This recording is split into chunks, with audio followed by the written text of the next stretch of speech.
Okay, a good Thursday evening out there to everybody. Very light snow does continue in GR now and continues down to the south as well. Just a slight film of a dusting out there, but with temperatures down in the lower 20s, the majority of this snow is going to completely just accumulate. So roadways will be slick overnight tonight and likely through the time you're going out to take the kids to school or take them to the bus stop and head off to work. So slippery conditions. Yes, winter is not over with yet. It is going to be quite cool tomorrow with this inch of snow or thereabouts in Grand Rapids, a couple inches, maybe 2.5 inches. Kalamazoo, Battle Creek points southward and eastward from there. And then we go even colder on Saturday with lake effect flurries and lake effect snow showers. More on that momentarily. A plume of snow coming up from the southwest. It's actually not that wide. I mean, you can see it's a pretty thin ribbon, but in its trajectory is southwest lower Michigan. So yeah, we're going to pick up a little bit of snow here. Again, around an inch, I think, in GR. Amounts will taper pretty quickly once you go north of Grand Rapids and northwest of GR.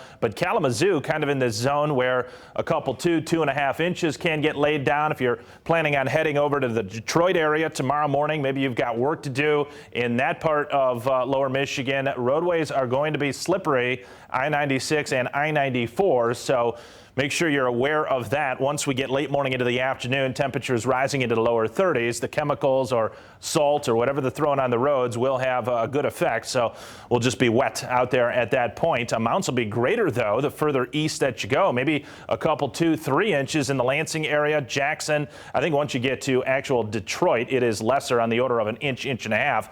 But right in between the goalposts there of Grand Rapids and Detroit, the heaviest band of a few inches can come down. Temperatures right now in the lower 20s. We're already at 21.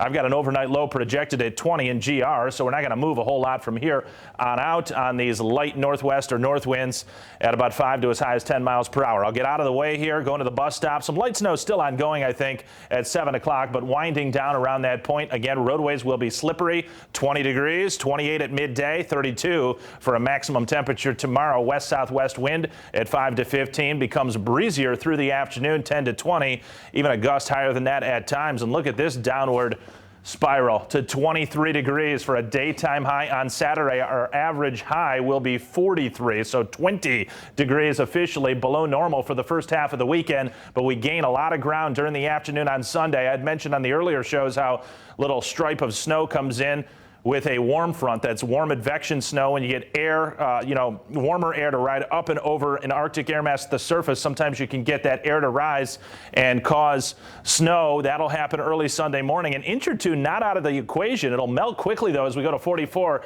And then it gets much milder. That's 62 on Thursday, which, of course, is St. Patrick's Day. I've got the European model suggesting we could be upper 60s by Thursday. So if you fast forward a number of days, everything that is on this map right now, it is going to be a distant memory and fading away as we get into springtime weather. But not a distant memory will it be, particularly on Saturday, behind this cold front that comes through tomorrow afternoon with an additional snow shower there late day into the evening. It is going to be frigid. If you didn't know any better, you'd think it was January on Saturday with lake effect snow showers, an additional 1 to 3 inches along the lakeshore in some local spots. We won't see nearly that much in Grand Rapids, but perhaps a new dusting or coating in GR. And then I'm focusing down the road. After we push the clocks forward, Josh, Sunday morning, longer days in the afternoons. I got lower 60s by Thursday. We're wearing shorts next week. Anthony, thank you. All right, a recent study looking at the long-term